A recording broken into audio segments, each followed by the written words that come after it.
네, 어제 국회 운영위원회가 열렸는데요. 이 자리에 참석한 이병기 비서실장과 유승민 원내대표의 불편한 대면이 상당히 주목을 받았습니다. 국회법 거부권 사태 이후 악화일로를 걷고 있는 당청 관계, 앞으로 어떻게 될까요? 또 새정치연합의 내홍은 일단 봉합이 된 상태인데요. 당직자 후속 인선에 따라 갈등의 불씨는 여전히 남아 있습니다. 자, 정치권 소식 전문가와 함께 알아보도록 하겠습니다. 최창렬 용인대 교수 그리고 허성우 국가디자인연구소 이사장 두 분 모셨습니다. 어서 오십시오. 안녕하세요. 네. 자, 연기됐다가 우여곡절에 국회 운영위원회가 열렸는데 그 자리에 참석한 분위기가 참가자들의 얘기를 들어보면 시종 좀 팽팽한 그런 긴장감이 흘렀다고 하거든요. 특히 이제 유승민 원내대표와 이병기 청와대 비서실장이 어떤 모습으로 만날 것인지 여기에 대해서 좀 많은 관심을 받지 않았습니까? 그렇습니다. 근데 일단 여기서 보면 새누리당이 좀 혼란스러운 가운데 곤란한 질문이 나왔어요. 일단 먼저 한번 들어보고 두 분과 얘기를 본격적으로 나눠보도록 하겠습니다. 유승민 새누리당 원내대표, 우리 운영위원장을 청와대가 인정을 하는 겁니까? 앞으로 더 이상 시비 안 걸 겁니까? 그건 제가 여기서 말씀드릴 성질의 것이 아니고. 네. 야당 의원이 새누리당 원내대표를 인정하는 거냐라고 질문을 했는데 어떻게 보셨습니까? 어제 운영위원회가 본래 그저께 열리려다가 하루 청와대의 불편한 심기를 드러낸 게 아니냐 이런 것들 때문에 하루 연기됐다가 다시 이제 했는데, 지금 보신 것처럼 야당 의원이 지금 감싼 듯한 여당의 원내대표로 이런 모습이 연출됐고, 또 아까 화면에 나오지 않았습니다만 또 야당 의원들이 그런 비판을 하니까 또 유승민 원내대표가 특히 대통령에 대한 비판을 하니까 표현이나 이런 걸 좀 예의를 좀 갖춰라, 그렇죠. 이런 이제 모양이 연출됐어요. 그게 지금 최근에 우리 정치권의 여러 모습을 단적으로 입증하는 게 아니라는 생각이 들어요. 야당으로서는 어쨌든 유승민 원내대표에 대한 이른바 청와대의 그 거친 공격, 이런 것들에 대해서 비판을 제기할 수밖에 없겠죠. 또 어떤 면에서 볼 때 유승민 원내대표에 대한 엄호 또는 두둔 이런 감싸기를 통해서 청와대의 그 잘못된 행동을 지적하는 이러한 이제 어제 모습이었거든요. 근데 향후 지금 이제 유승민 원내대표 입장에서는 그렇다고 해가지고 야당의 그 얘기를 전혀 같이 옹호할 수가 없는 입장이잖아요. 그래서 어제 또 오히려 또 청와대 간부나 대통령에 대한 예의를 지켜라 이런 얘기를 했던 것도 어떤 측면에서 볼 때 유승민 원내대표가 상당히 침착하게 사태에 잘 대응하고 있다라는 느낌을 좀 받았어요. 언급 안 하고 가도 될 부분인데 굳이 예의를 지켜라라고 얘기했던 것은 자기의 속내는 감추면서 어떤 명분을 얻어가는 모습이 아니었냐, 일단 그런 느낌을 좀 받았습니다. 그런 의미에서 사실 유승민 원내대표하고 이병기 청와대 실장하고 악수하는 모습도 또 많은 관심을 받았거든요. 처음에 오전 회의가 열릴 때는 두 사람이 그런 모습이 없었다가 오후 회의가 열리면서 유승민 원내대표가 먼저 가서 이병기 청와대 실장에게 인사를 했거든요. 악수를 청했는데 이 모습을 두고도 여당 내부에서는 유승민 원내대표가 좀 대처를 잘하고 뭔가 좀 청와대에 회복하기 위해서, 관계를 회복하기 위한 어떤 시그널을 보내는 게 아니냐, 이런 표현들을 하는데요. 분석을 하는데요. 유승민 원내대표 입장에서 볼 때는 지금 국회 운영위원장이라는 자리는 집권 여당의 원내대표와 겸직하는 자리지 않습니까? 그 자리를 자기의 어떤 앞으로 향후 행보와 관련해서 최대한 어떻게 보면 좀 약간 비판적으로 이야기하면 좀 활용을 한다는 거죠. 그러나 이병기 실장 입장에서는 국회 운영위에 청와대 업무보고 하는 데서는 가능한 청와대 업무보고와 관련된 이야기만 하고 싶었는데 지금 또 상황이니까 그리고 또 야당에서 또 이게 헌정사에 없는 이 여당 원내대표를 정면 지원하는 이런 참 모습들, 이런 것들이 결국은 이제 야당 입장에서는 자꾸 이제 이병기 실장하고 유승민 원내대표의 갈등 부분들을 어떻게 그렇다고 대통령을 직접 공격을 제대로 할 수는 없으니까 어제는 이병기 실장을 볼모로 해서 뭔가를 하려고 했는데 그래도 유승민 원내대표가 어쨌든 침착하게 이 상황들을 잘 정리를 하는 모습들이 일단은 현재로서는 유승민 원내대표 사퇴 여부와 관계없이 유승민 원내대표가 본인의 어떤 역할을 최대한 일단은 하겠다는 그런 의지니까, 그렇다고 이병기 비서실장이 억지로 피할 필요는 없지 않았습니까? 그렇다고 잘못하면 억지로 피하게 되면은 정말로 당청 간의 갈등이 오해만 커지죠. 그래서 이병기 실장 입장에서는 굳이 또 국회 운영위원장이니까 운영위원장 애호도 해주면서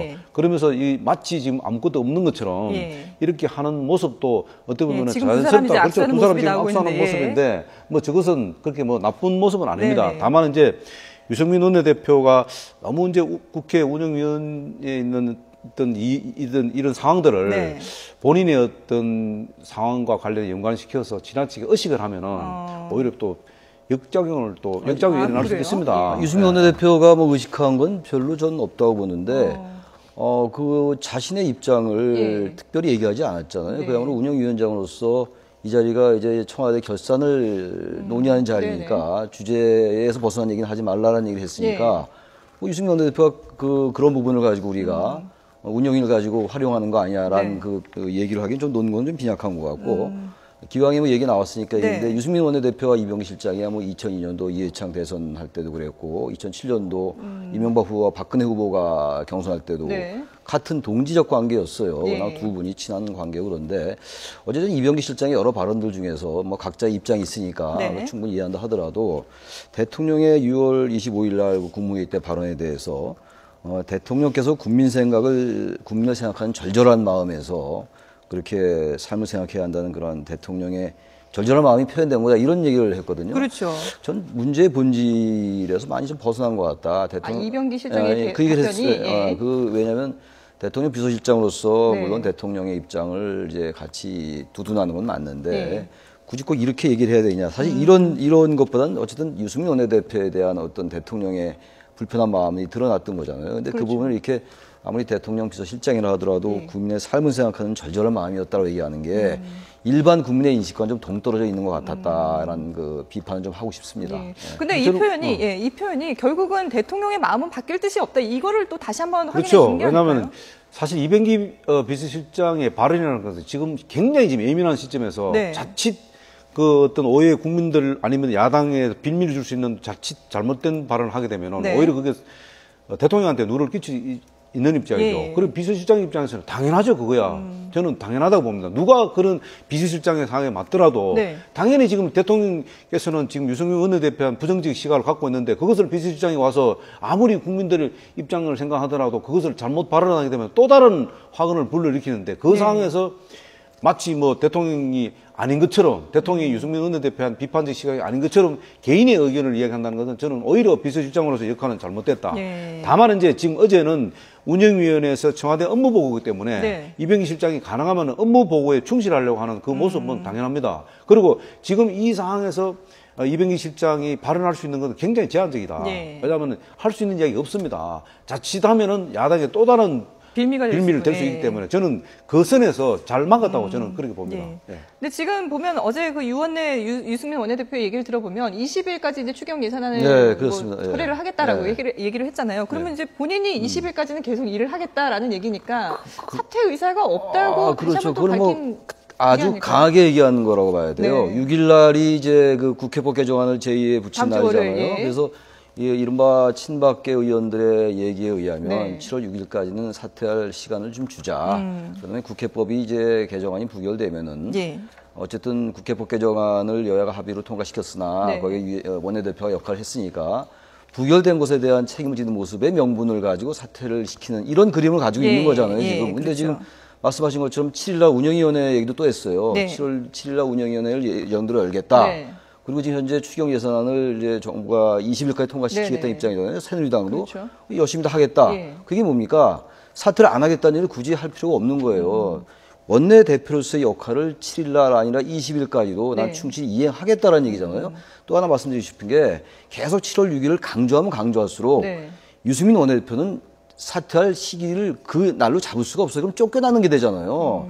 7월 6일을 계속 못을 박으면 친박이 유승민 원내대표는 사실상 그래 7월 6일 날 국회법 개정안이 부결된 다음에 거기에 대한 책임지는 모습을 보이고 사퇴하려 했다 하더라도 말이죠. 6일 날 사퇴하시고 그러면 나갈 수가 없는 거예요. 차라리 그 시간을 좀 이렇게 유승민 원내대표에게 충분히 주는 것이 유 원내대표로서도 사퇴할 시기나 명분을 가질 수가 있잖아요. 다시 말하면 법인세 인상 문제라든지 증세 관련 이런 것들에 대해서 이 정책이 관철되지 않았다. 나의 소신과 다르게 됐다라서 난 사퇴하는 이렇게 가야지 유승민 원내대표도 사퇴할 명분이 되는 거고 시기도 맞는 거잖아요. 그리고 자꾸 당내 친박계 의원들 6일날 넌 물러나라. 그럼 물러나고 싶어도 못 물러나는 거예요. 그래서 참 정치적이 빈곤하다. 이런 비판 안 할 수가 없습니다. 저는 조금 그 생각은 조금 다른 게요. 저는 이제 유승민 원내대표가 선택할 수 있는 게 지금 우리 최 교수님도 말씀하신 두 가지밖에 없습니다. 하나는 7월 6일 날 네. 일단 명분이 두 개가 있습니다. 하나는 7월 6일 날 국회법 그러니까 국회법 개정안이 제의가 되면 네. 본회의 해봐서 거기에 만약에 뭐 어쨌든 폐기되면은 그걸로서 예. 일단 그 상황은 종료되는 거고 네네. 또 하나는 만약 추경이 20일 날 정부에서까지 하겠다 했는데 예. 그러면은 문제는 뭐냐면 7월 20일 날 만약에 추경이 통과된다는 보장이 있습니까? 제가 볼 때는 야당이 절대로 통과 안 시킵니다. 지금 왜? 야당이 반대하는 부분들이 있죠. 반대하는 예. 부분들이 추경 15조 안에 들어가 보면은 네. 야당이 또 요구하는 또 추경이 또 다릅니다. 그렇죠. 예. 내용들이. 예. 시기는 같은데 내용상에 야당하고 다릅니다. 그러면은 야당에서 유승민 원내대표 어떤 사건만 없었으면 20일 통과 줄 수밖에 없습니다. 네. 왜냐하면 늦으면 늦을수록 야당한테 후폭풍이 따라가 되어 있습니다. 그러나 유승민 원내대표라는 이런 돌발 변수가 있다 보니까 유승민 원내대표를 계속 측면 지원해서 네. 연결시켜줘야 됩니다. 네. 그럼 예를 들어 20일 날, 최 교수님 논리대로 말씀드리면 20일 날 그러면 물러날 거라고 예상했는데 야당에서 우리 내용상 이렇게 돼도 안 된다. 좀 더 들여다보자. 네. 국민들한테 호소하면서 예. 20일 날 안 됩니다. 그럼 뭐 30일 날까지 가겠습니다. 이러면은 30일 날까지 또 합니까? 그러면은 당청 간의 골이 점점점 깊어질 수밖에 예. 없습니다. 그렇다고 지금 이 상황에서 대통령이 나설 수도 없고 비서실장이 나설 수도 없단 말입니다. 예. 그렇기 때문에 저는 오히려 7월 6일 날 예. 누구라고 못 박은 적은 없습니다. 7월 6일 날 정도면은 그래도 유승민 원내대표가 모양을 갖추면서 네. 좀 그렇게 하면 자연스럽지 않나 해서 지금 다들 기다리는 거고 예. 김무성 대표도 지금 이야기했지 않습니까? 당청 관계와 이것이 더 오래 끄면 끌수록 네. 좋지 않다라고 얘기한 이유가 뭐냐면은 김무성 대표도 제가 알기로는 여러 채널을 통해서 자연스럽게 모양을 갖추면서 물러나는 시점이 7월 6일이 제일 좋은 걸로 그렇게 아마 좋다. 왜냐하면 추경까지 넘어가 버리면 네. 야당에서 추경을 20일 날 통과할 보장이 없는데 그거 좀 계속 하겠다? 네. 그러면은 자칫하면은 유승민 원내대표가 타이밍을 놓치지 않습니까? 네. 정치는 타이밍입니다. 유승민 원내대표도 원래 승부수를 잘 던지는 사람이기 네. 때문에 만약에 이번에 물러나는 거를 타이밍을 놓치지 않습니까?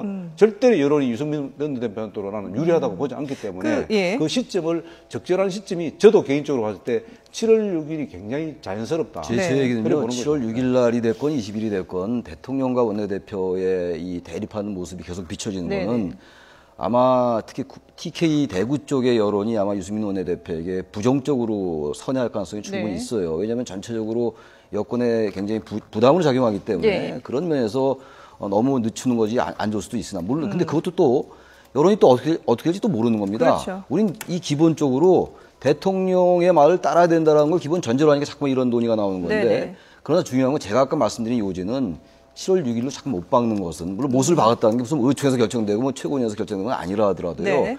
그런 분위기잖아요. 지금 그렇다면 그것은 유승민 원내대표로서는 예. 6일을 선택하기 대단히 어려울 거다. 제가 보기에 6일 날 사퇴할 가능성은 거의 없어 보인다. 이렇게 예. 저는 생각합니다. 왜 예, 6일이 또 하자면요. 예.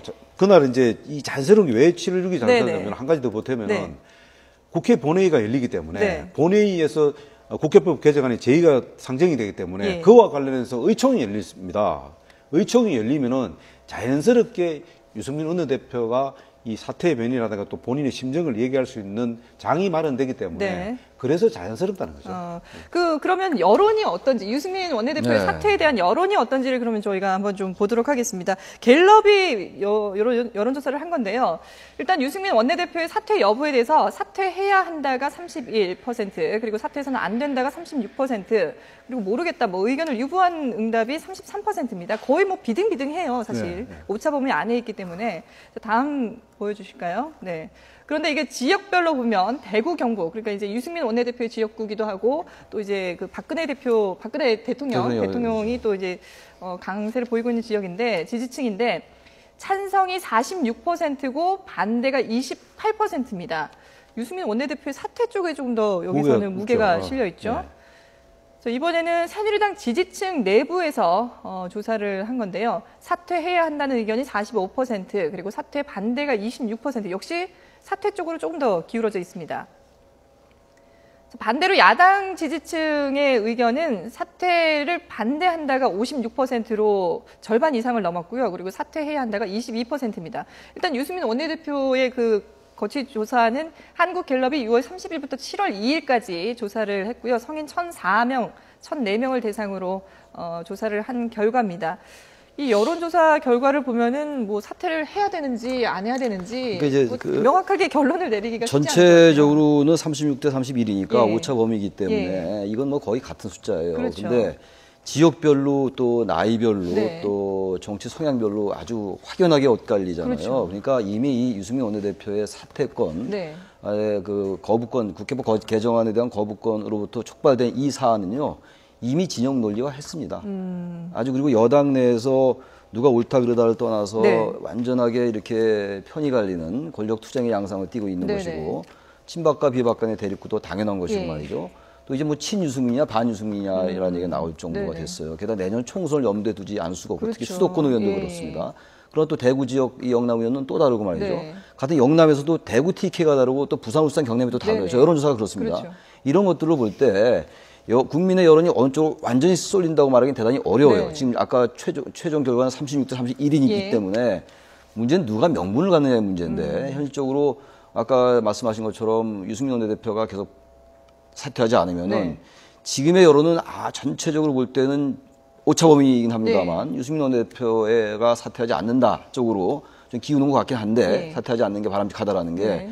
이게 오래 지속되다 보면 이게 여권 전체에 부담으로 작용하기 때문에 그렇죠. 유승민 원내대표에게 여론이 제가 아까도 말씀드렸습니다. 네. 부정적으로 작용할 수 있는데 문제는 청와대가 이 문제를 계속 유승민 원내대표의 완전 완승으로 가면 안 될 것 같다는 생각이 들어요. 네네. 10대 0, 100대 0으로 가지 말고 청와대가 뭔가 정치력을 발휘해서 네. 사태를 수습한 쪽으로 가야 됩니다. 왜냐하면 대통령이 한 말씀 하셨다고 해가지고 모두 들고 일어나가지고 특히 친박계 의원들 몇 분들 네. 그런 모습들은 저는 나중에 중장기적으로 그것이 대통령께도 네. 정치적 부담을 작용할 수가 있다. 그래서 너무 이 정치의 완승완패가 어디 있습니까? 네, 친박 의원들 말씀을 하셨는데 친박 의원들은 유 원내대표가 6일을 전후해서 사퇴를 하지 않으면은 뭐 강경하게 나가겠다라는 집단 행동을 하겠다 이런 얘기를 했는데 그 원조 친박이라고 불리는 한성규 의원이 친박계가 그렇게 좀 강경하게 나가서는 안 된다라고 또 이렇게 좀 자중하자라는 의미의 글도 올리기도 했잖아요. 어떻게 봐야 저는 됩니까? 친박계 의원들이 뭐 강경하게 나온다 하는 건 자체 반대입니다. 왜냐하면은 자칫하면은 이 상황을 더 확대 재생산할 가능성이 높다. 네. 그렇다고 친박계라는 게 뭡니까? 결국은 박근혜 대통령을 좀 활용해서 예. 자기 국회의원 된 사람들 아닙니까? 그렇다면은 정말로 이 상황을 좀 크게 봐야 됩니다. 네. 이미 대통령 뜻이 어디 있다는 게 이미 정해져 있지 않습니까? 그렇다면은 유승민 원내대표의 지금 한계가 뭐냐면은 다 좋은데 예. 지지 기반이 대구지 않습니까? 네. 대구 경북이지 않습니까? 네네. 아까도 보면 지지 기반은 대구 경북에서는 확연하게 차이가 나지 된다는 않습니까? 의견이 많았죠. 그렇다면은 그 지지 기반을 떠나서 그러면 전국적인 국회의원이 되기 위해서 수도권에 출마하겠다?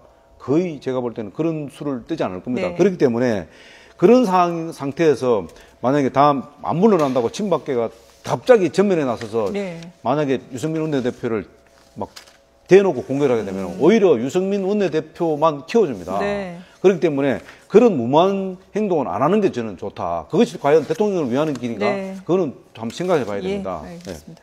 자, 저희가 여당 얘기에 좀 너무 많은 시간을 하려 했는데 시간이 없어서 야당 얘기는 좀 짧게 압축적으로 좀 함축적으로 얘기를 해주시면 좋을 것 같아요. 일단 지금 야당도 당내 갈등이 있었는데 뭐 표면적으로는 일단 봉합이 되는 것 같이 보이거든요. 그런데 불씨가 완전히 꺼지지 않았다 이런 의견들이 많아요, 그죠? 지난번에 며칠 전에 그 보양회동이라고 그래가지고 예. 그 원혜영 의원 집에서 뭐 이제 음식 먹으면서 러브샷 했다는 거 그러게요. 아닙니까? 이종걸 러브샷까지 뭐. 원내대표하고 문재인 네. 대표였는데 이제 이종걸 원내대표 측에서는 그 러브샷을 친노측이 너무 과대하게 해석한다 이렇게 얘기를 하고 있고 너무 어쨌든 의미부여를 했다. 의미부여를 많이 예. 했다. 완전히 해소된 게 아니다라는 네네. 입장이죠. 근데 이제 그저께인가 호텔에서 또 심야에 만났어요. 문재인 대표하고 이종걸 원내대표가. 전 그거 보면서 말이죠. 대표와 원내대표가 뭐 호텔에서 만납니까? 당의 같은 투톱인데. 네. 그러다 보니까 문재인 대표는 친노의 대표인 것 같고 이종걸 원내대표는 비노의 대표인 것 네. 같아요.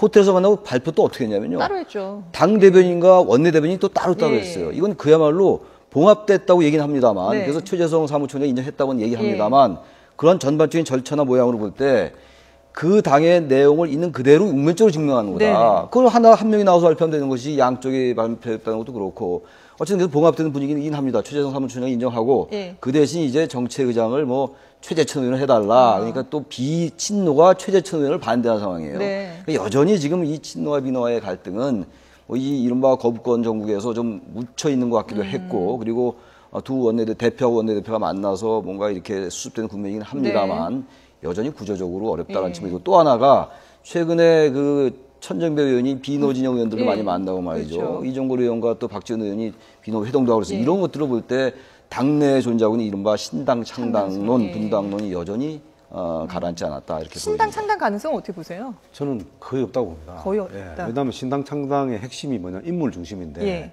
문재인 대표를 능가할 만한 야당에서는 없다는 겁니다. 그리고 지금 최 교수님도 말씀하신 대로 지금 친노 비노 싸움을 하면서 비노 쪽에서는 만약에 자기들이 이야기한다면 진당을 하겠다는 거 얼음장을 이종걸 뭐 원내대표도 얼음장을 놓았지 않습니까? 이거는 뭐냐면은 사실 어떻게 보면은 문재인 대표가 굉장히 좀 대표로서 좀 역량이 좀 떨어진다고 보는 거예요. 왜냐하면은 친노 비노 똑같이 내용을 들다 보면요. 제3자입에서 보면은 다 기득권 싸움입니다.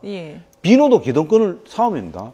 친노도 마찬가지예요. 그렇다면은 혁신이 그래서 제3지대가 혁신이 아닙니까? 그럼 혁신이가 제대로 돌아갈 수 있도록 문재인 대표 거기다 힘을 실어줘야 되는데 거기도 힘을 지금 제대로 못 실어주고 있단 말입니다. 아니면은 문재인 대표가 주도적으로 당을 끌고 나가면 됩니다. 그러면 후속 조치, 그러면 정책의장, 사무제일부총장 이런 인사들이 있습니다. 그러면 아예 친노 비노를 떠나서 탕평책을 쓰든가 지금 문재인 대표가 이것도 아닙니다. 자, 혁신이 심지어냐? 혁신이도 힘도 안 실어주고 있습니다. 또 마찬가지입니다. 비노에 대한 어떤 그 공세에 대해서 적절하게 대응도 못하고 있습니다. 그럼 친노를 가면 제대로 대변하느냐? 그렇지도 않습니다. 그렇다면은 인사라 제대로 합니까? 인사도 제대로 못합니다. 마찬가지입니다. 여당도 저렇게 지금 당청 간에 갈등이 있지만 사실 여당의 당청 갈등보다 더 심각한 게 지금 야당입니다. 대한민국 국민들은 사실 건전한 야당이 만들어지기를 굉장히 일정 부분은 학수고대하고는 청이 있습니다. 그 사람들을 과연 부응할 수 있는 야당이 현재 지금 가고 있느냐? 전혀 아닙니다. 그 중심에 누가 서 있냐? 문재인 대표가 서 있다. 문재인 대표가 결국은 이 지금 야당을 지금 제대로 끌고 가지 못하는 사실 그 책임이 굉장히 강합니다. 그렇기 때문에 지금 친노 비노 이 양쪽 간의 어떤 기득권 싸움을 제대로 해결하기 위해서는 혁신에 대한 힘을 실어주는 게 저는 맞다고 봅니다. 그렇지 않으면은 인사로 아예 탕평을 쓰든가. 그런데 지금 이것도 저것도 아니지 않습니까? 아니 집권 여당의 당 대표가 원내 대표 하나 제대로 관리를 못한다고 하면 집권 여당의 당 대표의 자격이 있는 겁니까? 네. 알겠습니다. 신랄하게 비판해 주셨는데 오늘 시간 관계상 여기까지만 얘기를 들어야 될 것 같습니다. 어쨌든 뭐 당청 관계 야당 할 거 없이 아직까지 불씨가 남아 있는 상황인데요. 전국 소식 최창열 용인대 교수 그리고 허성우 국가디자인연구소 이사장과 함께 분석해봤습니다. 두 분 오늘 고맙습니다. 네, 감사합니다.